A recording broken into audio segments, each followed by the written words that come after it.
قانون کن کے اوپر بننا چاہیے؟ سماج کی بیٹی کی عزت لوٹی جاتی ہے، ان کے ریپسٹ کو پکڑ کر فوراً سزا ہونی چاہیے۔ اس پر کوئی سزا ہوتی؟ کچھ نہیں۔ اس پر کوئی قانون آیا آج تک؟ نہیں آیا۔ اس پر قانون بننا چاہیے کہ نہیں بننا چاہیے؟ بننا چاہیے۔ اس پر کوئی قانون نہیں بنتا ہے۔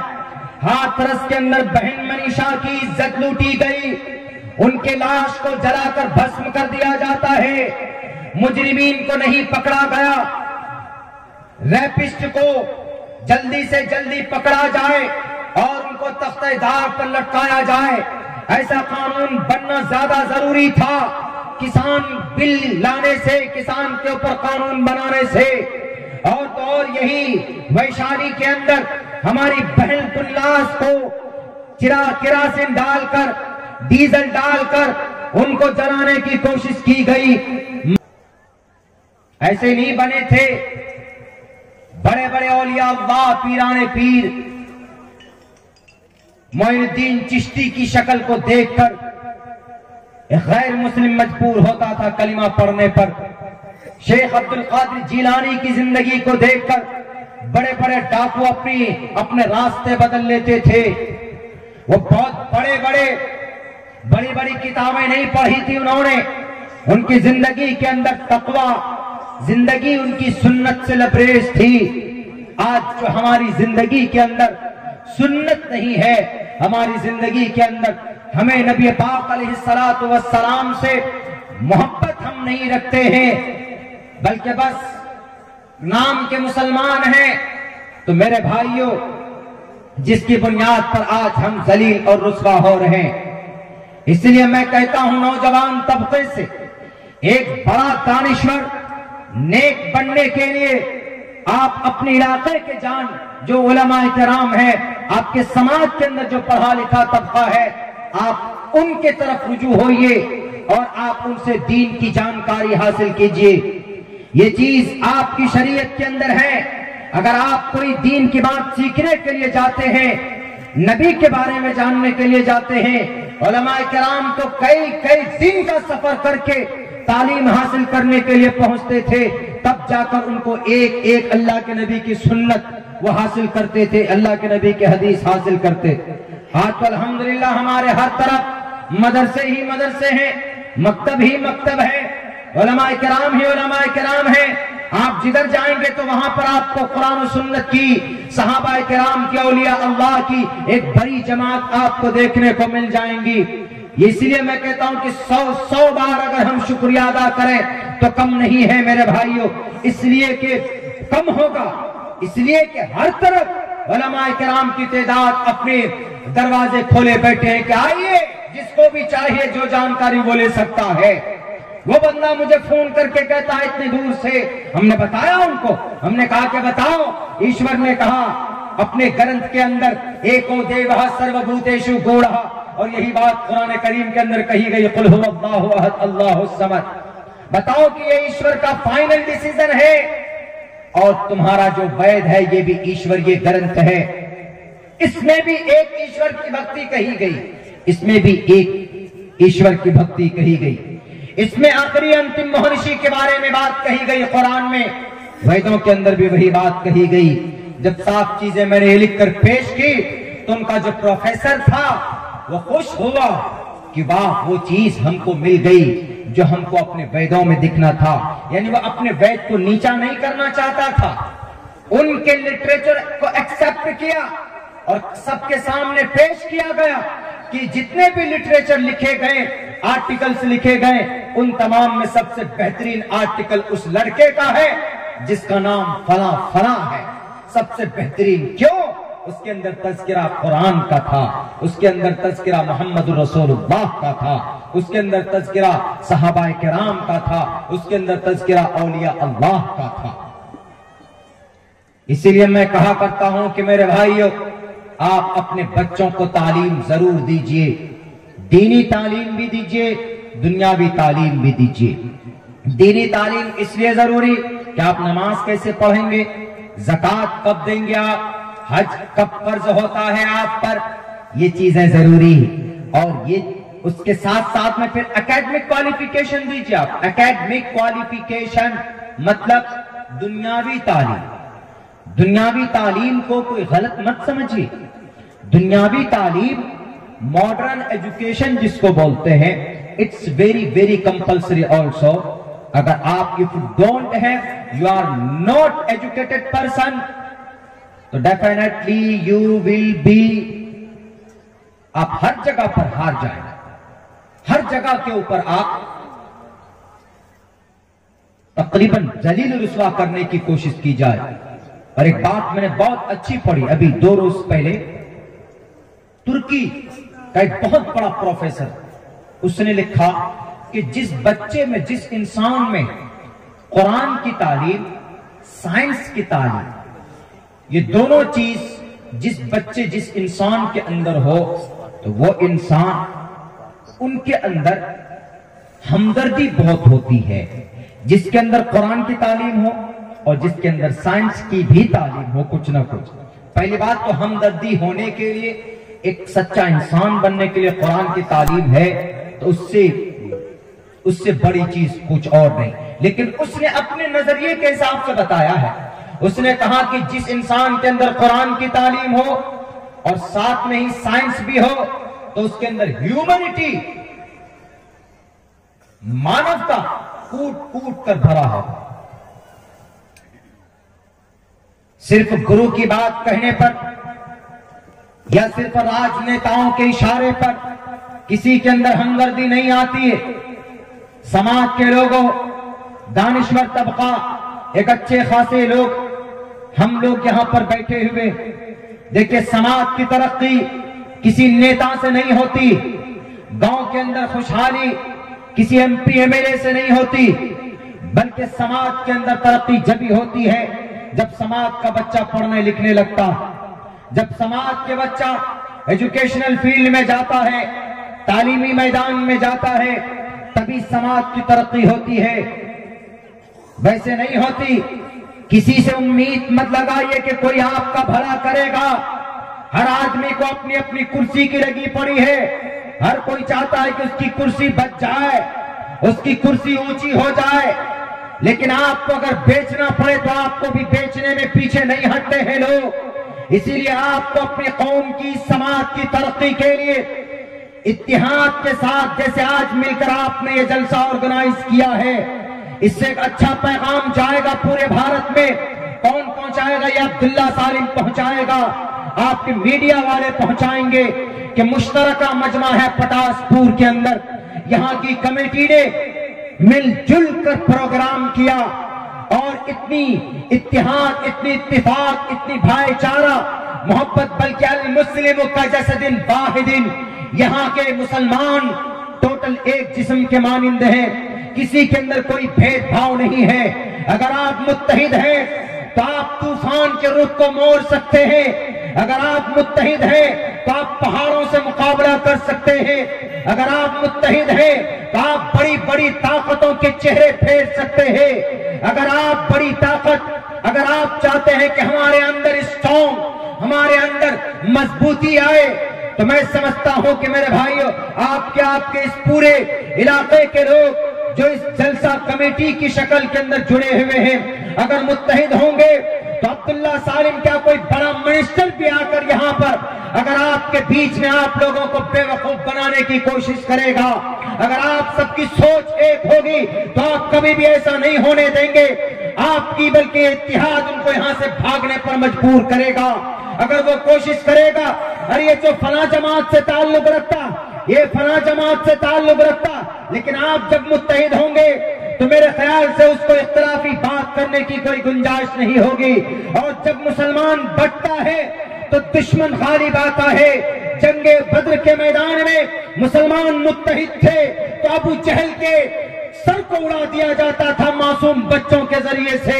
وہیں پر جنگ احد کے اندر مسلمان بٹ گئے تھے تو اللہ کے نبی کے دانت بھی شہید ہو گئے تھے. 70 صحابہ کرام کو شہید کیا گیا تھا. اس سے یہ پتا چلتا ہے کہ مسلمان